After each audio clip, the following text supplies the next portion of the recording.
expensive, but I think it's going to be worth it. And this will be an engine that we want, say, for heavy-duty things, so torque will be important, say more than horsepower here. So we'll increase that to whatever the maximum is. Horsepower itself, let's make this say a 90 horsepower engine like that. Fuel economy is something that we say don't want to worry about too much because we do have that supercharger there.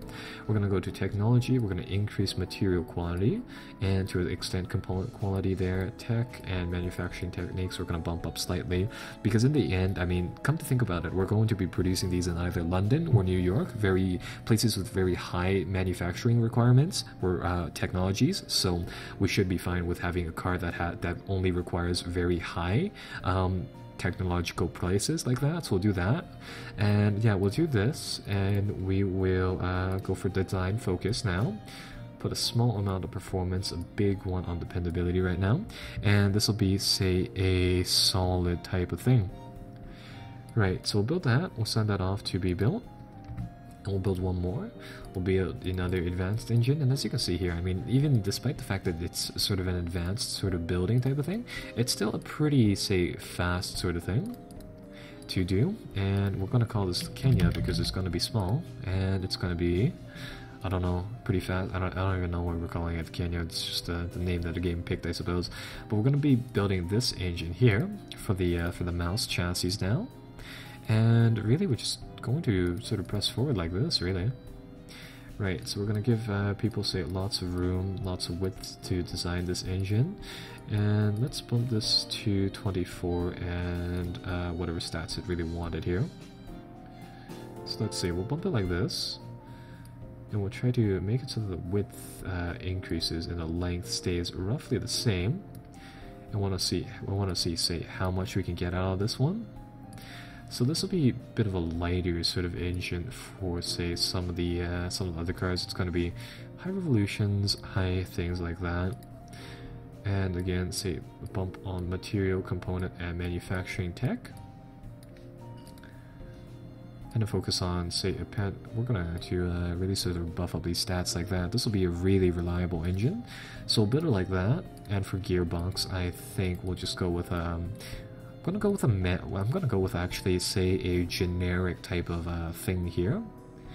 So yeah, we'll build a generic sort of gearbox for these two cars, really just as is. So yeah, we're gonna do that. So the main thing here is that we're gonna increase the technologies here on material and component quality, and really just build it like such. So that'll send off those things for the research team to build, and in the meantime we can just sort of observe, say, the research happening. It's probably going to drain us of, say, some of our cash reserves, but at the same time I think it's going to produce some solid works for us to be able to use inside the future. So skip to right around the half mark of 1914. Hopefully that'll also sort of solve the issue of how this how World War I will affect us here. Or no newspaper reports have popped up, and it looks like, say, most of our research hasn't even finished yet. We'll just have to skip forward even further. Oh, there we go. So Europe is at Great War. Austria-Hungary has declared war. That will do something. That may very well impact our sales here. It'd be actually really neat if they say changed it so you could, say, get into say, like, war sort of contracts and all that. I think that'd be actually kind of neat. Definitely open up, say, a different style of sort of designing, say, aka for tanks and all that. So yeah, it looks like things are coming up over here. How is that going to change our current manufacturing processes over here? It looks like our, the overall per capita sort of wealth or income is still, say, stable, so that's good. And I estimate that, say, hopefully a lot of the things we're building here are getting finished. I'm just going to check this. Go to R&D department and view these things. How are they doing? They're being... Oh, the game just not tell us about them finishing? Because yeah, evidently we've finished those things already. So that's good.